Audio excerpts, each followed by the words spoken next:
Vous le voyez, il commence à y avoir une certaine excitation, une animation aussi sur le circuit des 24 heures du Mans. Dans quelques jours va débuter la 93e édition. 62 voitures et 186 pilotes sont engagés sur cette course mythique. Mais le saviez-vous, le tracé du circuit n'a pas toujours été le même. Le circuit du Mans mesure aujourd'hui 13 km 626 et comporte 31 virages. Au cours du siècle passé, le tracé a été redessiné près de 15 fois avant d'atteindre la distance actuelle. La plus célèbre des courses d'endurance du monde se joue parfois à un cheveu. Parmi les plus petits écarts à l'arrivée, l'édition de 1969 est entrée dans la légende. Cette année-là, Jackie X l'emporte avec 120 petits mètres d'avance face à Hans Herrmann, la première des 6 victoires du pilote belge ici au Mans.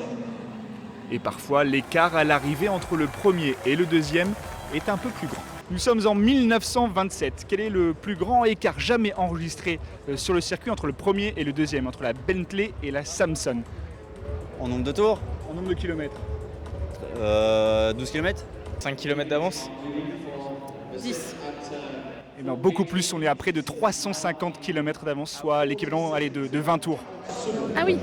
19, c'est le nombre de records de victoires détenus par Porsche ici aux 24 heures du Mans. Vient ensuite Audi avec 13 titres.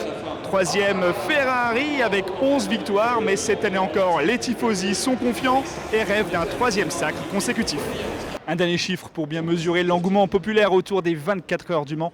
L'année dernière, 329 000 personnes ont assisté à la course. Cette année encore, le record de participation pourrait bien être battu.